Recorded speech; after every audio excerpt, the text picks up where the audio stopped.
Sanjay Nishad damage control कर रहे हैं, अब कर रहे थे जी। लेकिन आज वो एक तरीके से खुशी मना रहे होंगे कि निषाद बिरादरी का एक कैंडिडेट आता है जो कि पप्पू निषाद है इंडिया गठबंधन से। सवाल यह नहीं है कि निषाद लड़ रहा है, सवाल यह है कि समाजवादी पार्टी से निषाद क्यों लड़ रहा है। जब बीजेपी ने निषाद दे दिया तो इंडिया गठबंधन से निषाद देने का क्या मतलब है। एक और सवाल है, 5 लाख से 6 लाख मुसलमान हैं, उसके बाद दलित मतदाता हैं, ब्राह्मण हैं और निषाद है। निषादों की संख्या 1.5 लाख के करीब माना जा रहा है। और संजय निषाद खुद इस बात को स्वीकार करते हैं, जहां डॉक्टर संजय वहां निषाद। से संजय निषाद कहते भी थे कि जैसे ही आऊंगा समीकरण बदल दूंगा। कुछ भगवान ने मदद कर दी। 2019 के चुनाव में आपको बता दें कि 35,000 का अंतर था जब प्रवीण निषाद चुनाव लड़े थे, और वहां से तब गठबंधन के प्रत्याशी थे, सपा और बसपा का तब गठबंधन था 2019 के चुनाव में। कुशल तिवारी मात्र 35,000 वोटों से हारे थे, और अब फिलहाल कुशल तिवारी वहां से मैदान में नहीं है, वो डुमरियागंज से चुनाव लड़ रहे हैं। वहां से पप्पू निषाद मैदान में है। पप्पू निषाद पहले मेहदावल क्षेत्र के विधायक भी रह चुके हैं, 2012 में राज्य मंत्री भी रह चुके हैं सपा की ओर से। उनकी पत्नी बताया जाता है कि प्रधान भी हैं। अब कितना फर्क पड़ेगा निषाद वोटरों पे, ये देखने की बात होगी। Anand fashion, a complete ladies shop जहां आपको मिलेगा सूट, कुर्ती, लहंगे, डिजाइनर और फैंसी साड़ियों की बेहतरीन कलेक्शन, वो भी बिल्कुल आपकी रेंज में। तो देर किस बात की, एक बार जरूर विजिट करें आनंद फैशन शॉप। हमारा पता है गीता प्रेस रोड निकट माया टॉकीज। नंबर है 7054225637। नमस्कार, गोरखपुर लाइव देख रहे हैं आप। आपके साथ मैं हूं नीतीश और हमारे साथ हमारे सहयोगी हैं आयुष। आज समाजवादी पार्टी ने लोकसभा चुनाव को देखते हुए 7 और प्रत्याशियों का नाम जो है जारी कर दिया है। आपको बता दें कि फूलपुर से अमरनाथ मौर्य को टिकट मिला है, श्रावस्ती से जहां बताया जा रहा था कि यहां पे हाथा परिवार के किसी एक सदस्य को लड़ाया जा सकता है, लेकिन फिलहाल श्रावस्ती से राम शिरोमणि वर्मा को टिकट मिला है। डुमरियागंज से कुशल तिवारी को टिकट मिला है, और संत कबीर नगर से बताया जा रहा था कि वहां से कुशल तिवारी लगे हुए थे। खैर, डुमरियागंज से उनको मैदान में उतार कर वहां से पप्पू निषाद को टिकट मिला है, और सलेमपुर से रमाशंकर राजभर, जौनपुर से बाबू सिंह कुशवाहा और मछली शहर से प्रिया सरोज। अब ये 7 नाम आज घोषित हो गए। अब कुछ नाम और बाकी हैं जो आने वाले समय में सपा घोषित करेगी। हमारे साथ आयुष है, उन सीटों पे हम चर्चा करेंगे। संत कबीर नगर जो कि बहुत चर्चा का विषय बहुत दिनों से बना हुआ था कि यहाँ पे सपा की ओर से कौन मैदान में उतरेगा, माफ करिए इंडिया गठबंधन की ओर से, क्योंकि भाजपा ने पहले ही प्रवीण निषाद को यहाँ से मैदान में उतार चुका है और यहाँ पे कड़ा मुकाबला देखने को मिलता, लोग ऐसा बता रहे थे। लेकिन आज जिस तरीके से टिकट सपा ने पप्पू निषाद को दिया, वो कितना इफेक्ट करेगा आने वाले लोकसभा चुनाव में, इसको लेकर कहीं ना कहीं बातचीत करनी जरूरी होती है। और आपके पास भी अगर कोई सुझाव, और अगर आपको वहां पे चुनाव समीकरण क्या लगता है, अगर आपके पास भी कोई राय विचार है, तो आप भी हमें कमेंट बॉक्स में साझा कर सकते हैं। आयुष जी, आज समाजवादी पार्टी ने पप्पू निषाद को टिकट दे दिया। प्रवीण निषाद पहले से भाजपा की ओर से मैदान में है। लोग बता रहे थे कि अगर वहां से किसी गैर बिरादरी को टिकट मिलता गठबंधन की ओर से तो मुकाबला और मजेदार था। मुकाबला मजेदार तो होता, लेकिन नीतीश जी, योगी और मोदी के नाम पर ये चुनाव हो रहा है। प्रवीण निषाद सांसद हैं संत कबीर नगर के, फिर से बीजेपी ने टिकट दिया, भारी असंतोष है। संजय निषाद डैमेज कंट्रोल कर रहे हैं, अब कर रहे थे लेकिन आज वो एक तरीके से खुशी मना रहे होंगे कि निषाद बिरादरी का एक कैंडिडेट आता है जो कि पप्पू निषाद है इंडिया गठबंधन से। सवाल यह नहीं है कि निषाद लड़ रहा है, सवाल यह है कि समाजवादी पार्टी से निषाद क्यों लड़ रहा है। जब बीजेपी ने निषाद दे दिया तो इंडिया गठबंधन से निषाद देने का क्या मतलब है। एक और सवाल है, 5 लाख से 6 लाख मुसलमान हैं, उसके बाद दलित मतदाता हैं, ब्राह्मण हैं और निषाद है।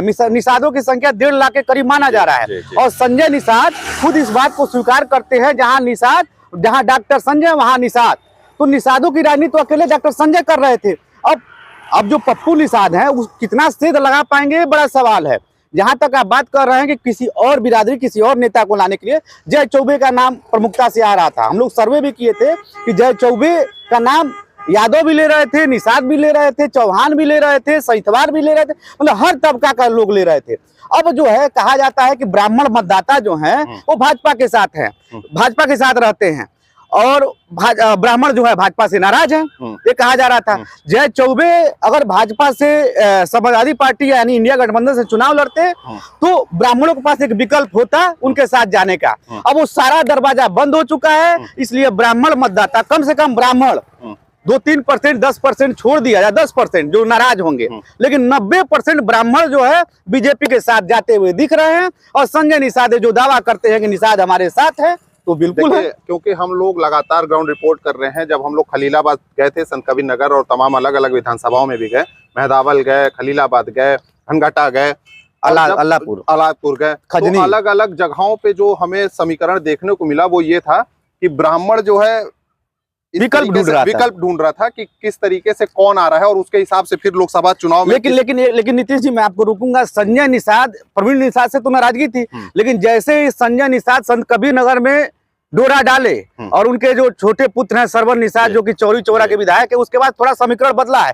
प्रवीण निषाद के खिलाफ आज भी नाराजगी है, आज भी लोग, आप चल भी रहे हैं, लगातार देख रहे हैं, लेकिन लोग कह रहे हैं बीजेपी के नाम पर, मोदी योगी के नाम पर हम वोट करेंगे, राशन का प्रभाव है। और संजय निषाद के आने के बाद संजय निषाद कह रहे हैं हम निषादों को समझा लेंगे। लोग आयुष जी ये भी कह रहे हैं कि यही कारण था कि संत कबीर नगर में उन्होंने आवाज बना दिया, पूरा डेरा डाल दिया। परिवार फिलहाल चुनाव प्रचार वहीं पे कर रहा है, लगा हुआ है कि प्रवीण निषाद फिर से दोबारा वहां पे चुनाव जीता। और हमारे चैनल से संजय निषाद कहते भी थे कि जैसे ही आऊंगा समीकरण बदल दूंगा। कुछ भगवान ने मदद कर दी। 2019 के चुनाव में आपको बता दें कि 35,000 का अंतर था जब प्रवीण निषाद चुनाव लड़े थे, और वहां से तब गठबंधन के प्रत्याशी थे, सपा और बसपा का तब गठबंधन था 2019 के चुनाव में।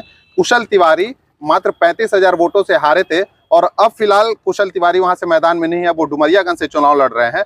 वहां से पप्पू निषाद मैदान में है। पप्पू निषाद पहले मेहदावल क्षेत्र के विधायक भी रह चुके हैं, 2012 में राज्य मंत्री भी रह चुके हैं सपा की ओर से। उनकी पत्नी बताया जाता है कि प्रधान भी हैं। अब कितना फर्क पड़ेगा निषाद वोटरों पे, ये देखने की बात होगी। और निषाद वोटर ही नहीं तय करेंगे संत कबीर नगर सीट को, क्योंकि वहां पे दलित वोटर सबसे ज्यादा है। सबसे बड़ा जो फैक्टर है वो दलित वोटर है, और वही तय करेगा कि जीत जो है किधर जाएगा। नीतीश जी, एक सवाल यह भी है कि बसपा ने अभी प्रत्याशी घोषित नहीं किया, और वही टर्निंग पॉइंट है कि बिल्कुल, क्योंकि दलितों की संख्या ठीक ठाक है वहां पे। और दलित बिरादरी आपने देखा होगा, अभी अपने कुशल तिवारी का जिक्र किया, सपा और बसपा के गठबंधन में वो 4 लाख से ज्यादा वोट पाते हैं और चुनाव हार जाते हैं।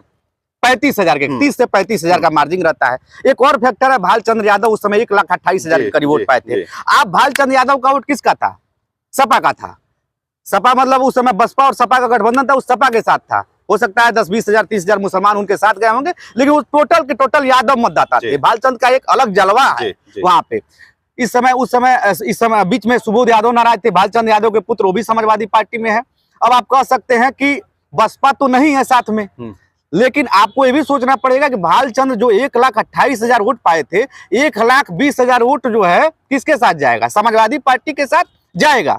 लेकिन जो बसपा का वोट था वो तो बटेगा ना। गठबंधन के समय कुशल तिवारी को जो मिला, वहां के वोटर अभी भी ये वेट कर रहे हैं कि बसपा किस उम्मीदवार को वहां पे उतारती है। और बसपा ही अगर जब आने वाला जो चुनाव है, जब लिस्ट में नाम आएगा, बसपा जो भी उम्मीदवार होगा वही गेम चेंजर होगा, जो फिलहाल वहां की जनता कह रही है। कुशल तिवारी बसपा से जब गठबंधन नहीं था, बसपा सपा कांग्रेस भाजपा जब सिंगल लड़ते थे, तो बसपा से चुनाव लड़े कुशल तिवारी और वहां से चुनाव भी जीते हैं। और देखिए, इस बीच ऐसा भी नहीं है, जैसा अभी आपने बोला था कि ब्राह्मण अभी तक जो वेट कर रहे थे कि गठबंधन से कौन आ रहा है। अगर गठबंधन से कोई ब्राह्मण या फिर कोई और गैर बिरादरी अगर उतरती, तो हो सकता है ब्राह्मण उसी तरफ डाइवर्ट। बहादुर यादव का नाम आ रहा था, बहादुर यादव को दे सकते जी, तब ब्राह्मण डाइवर्ट हो सकते। लेकिन अब बसपा की ओर से, लेकिन ऐसा भी कहा जा रहा है कि बसपा की ओर से अगर कोई बेहतर कैंडिडेट आता है तो ये माना जाए कि ब्राह्मण उधर डाइवर्ट हो जाए। देखिए, अभी आपने कहा जैसे जिस तरीके से नाराज, भाजपा से तो नाराज है। लगता है कि पूरे गोरखपुर मंडल में सबसे ज्यादा टिकट मांगने वाले इंडिया गठबंधन में जो प्रत्याशी थे वो संत कबीर नगर से ही। जी। तो कहीं ना 5 साल से लगातार मेहनत कर रहे थे। जय चौबे 22 में चुनाव हारे और लोकसभा के लिए लग गए। विजय बहादुर विधानसभा हारे और लोकसभा के लिए लग गए। कई ऐसे प्रत्याशी, सुबोध यादव विधानसभा हारे, वो भी लोकसभा मांग रहे थे। हमारी चैनल से बातचीत में हमसे ही कहते थे कि हम लोग लोकसभा की दावेदारी की है। रामवृक्ष यादव जेल से छूटने के बाद तुरंत जो है भाजपा के साथ वो भी लग गए। राम भुवाल निषाद, वो भी चर्चा था कि वो भी संत कबीर नगर चले जाएंगे। मतलब जितने कैंडिडेट हैं वो विधानसभा लड़ चुके हैं। कुछ विधायक भी रहे, जैसे जय चौबे, राम भुवाल निषाद, सुबोध यादव के पिताजी भालचंद्र यादव खुद विधायक रहे, सांसद रहे। तो कहीं ना कहीं बगावत का सुर बढ़ेगा। अखिलेश यादव के पास एक समस्या, अब देखने वाली बात होगी कितना डैमेज कंट्रोल कर लेते हैं। लेकिन जो अभी आपने बात कहा कि बसपा से कौन आता है, ये बड़ा सवाल है। अगर बसपा ने ब्राह्मण दे दिया, ब्राह्मण किसी मजबूत को दे दिया, अगर जय चौबे ही लड़का, क्योंकि जय चौबे जो है, जय चौबे के बारे में कहा जाता है वो किसी के साथ मतलब कि पार्टी उनके लिए मायने नहीं रखता है, मतलब पार्टी के प्रति वो आस्थावान नहीं है। भाजपा के साथ थे, वो सपा के साथ चले गए, तो कोई जरूरी तो है नहीं, वो बसपा के साथ भी जा सकते हैं। अगर उनको उनका समीकरण फिट बैठा, वो आत्ममंथन भी कर रहे हैं, मंथन लगातार कर रहे गठबंधन हैं। की ओर से तमाम नाम था, प्रवीण निषाद पहले से ही थे और लगभग ये अनुमान भी लगाया जा रहा था कि भाजपा संजय निषाद को फिलहाल, क्योंकि जो उनकी सहयोगी पार्टी है उनको खुश करने के लिए दोबारा टिकट देगी। फिलहाल उनके बैनर पे नहीं, लेकिन अपने ही बैनर पे भाजपा ने फिर से प्रवीण निषाद को वहां से मैदान में लेकिन उतारा। अभी जो कुल मिला के जो समीकरण दिख रहा है, उसमें संजय निषाद काफी खुश दिख रहे होंगे, काफी खुश दिख रहे होंगे। आज तो मतलब इतना खुश होंगे कि क्या कहा जाए। खैर ये तो आने वाला जो चुनाव है, जिस दिन वोट डाले जाएंगे वो तय करेगा। लेकिन गठबंधन की ओर से बहुत से नाम थे और लोगों को ये जो आज नाम सपा की ओर से शामिल आज सामने आया पप्पू निषाद का, ये फिलहाल कहीं चौंकाने वाला है। अब जब छठे चरण में वहां पे मतदान होने हैं और जब 4 जून को घोषणा होगी रिजल्ट की, तभी पता चलेगा संत कबीर नगर से फिलहाल कौन परचम लहराया है। तो हम लोग आपको स्थिति बता रहे थे संत कबीर नगर की, और भी आपको अलग अलग सीटों की तस्वीरें बताते रहेंगे। जुड़े रहिए हमारे साथ।